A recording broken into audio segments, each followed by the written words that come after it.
Hello everybody, in this video I will teach you how to do literal equations. A literal equation is one that has several letters or variables. Solving literal equations is also known as changing the subject of the formula. If the unknown is in two or more terms, we take it out as a common factor. When we have to take the square root both sides, remember to add plus minus to your answer. When the unknown variable is in the denominator, we find an LCD. Remember, to solve literal equations, we use all the same principles and methods we would in solving any equation. Change the subject of the formula to x. Now the aim is to make x the subject of the formula, so you want x alone. So what is in the way is the plus c. So you start getting rid of things that's in the way. And then this will become y minus c is equal to mx. Then this m is joined to x by multiplication. So to get rid of the m, we divide right through by m, both sides. And then on the left hand side, we also divide by m.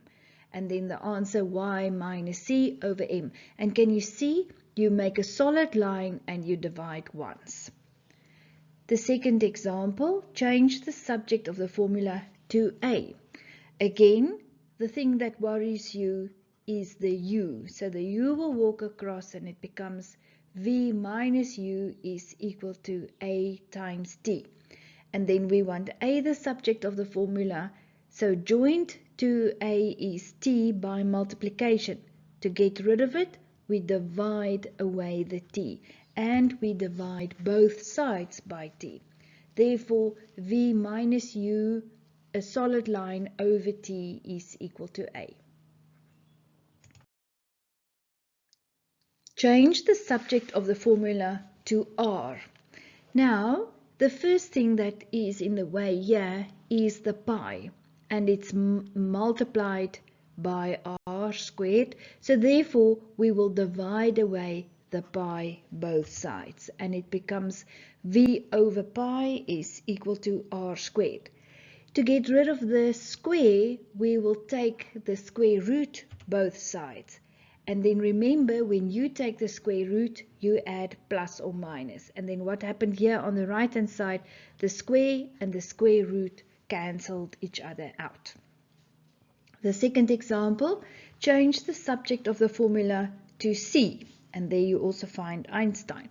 And to get c alone, we divide by m both sides. And it becomes e over m is equal to c squared. And then to get rid of the square, we take the square root both sides. What you do on the left, you do on the right. And then remember, when you take the square root, you must also add plus minus. And what happened to the square was the square root and the square cancels each other out. Change the subject of the formula to a. So what is in the way is the minus y squared. That one will walk across and it becomes x squared plus y squared is a squared. Then you want to get rid of the square on the a. So what you do is you take the square root both sides. And remember, when you take the square root on the other side, you take it over both terms and you add plus minus. Then, on the other example, change the subject of the formula to b. So the first thing that's the problem here is b squared is bound to the square and it's under the square root. So the first thing you have to do is you have to square both sides to get rid of the square root on the right hand side. And then what you do on the one side, you do on the other side. That's why you square both sides. Then you end with c squared is equal to a squared plus b squared. So by squaring both sides, you got rid of the square root. Then I want to make b the subject of the formula. Therefore, the a squared will walk across and it becomes c squared minus a squared is equal to b squared. And then to get rid of the square, we square root both sides. When you take the square root, remember plus minus. Therefore, plus minus the square root over c squared minus a squared is equal to b. Change the subject of the formula to x.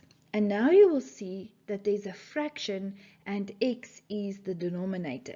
Therefore, we're going to find the LCD. The LCD in this one will be bx. Now what to do with the LCD is we will multiply every single term by bx. And then on the first term, the b and the b will cancel. And on the second term, the x and the x will cancel. So you're left with 1x plus 2.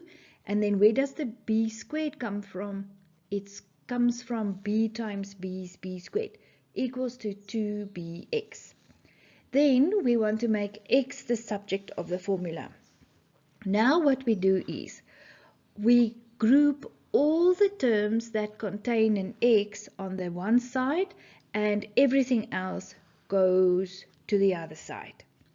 Now on the left hand side we have x minus 2bx. So what we do is we're going to factorize by taking out x as a common factor. And we're left with a 1. Where does the 1 come from? There was an invisible 1 as the coefficient of x. So when we factorize, we take out x and we're left with bracket 1 minus 2b is equal to minus 2b squared. And then to solve x, we will divide with 1 minus 2b both sides. And your answer, x is equal to minus 2b squared over 1 minus 2b. Change the subject of the formula to c. And again, we find fractions. C is in the denominator. So what we do is we find an LCD. And the LCD here will be a times b times c. Then the next step will be we multiply every term by the LCD. So every term gets multiplied by a, b, c. And then a and a will cancel on the first term. On the second term, b and b will cancel. And on the third term, c and c will cancel. And I'm left with bc equals ac plus ab. We want to make c the subject of the formula so that all the terms that contain a c will be grouped on one side. So ac will walk across, and on the left hand side you end with bc minus ac is equal to ab.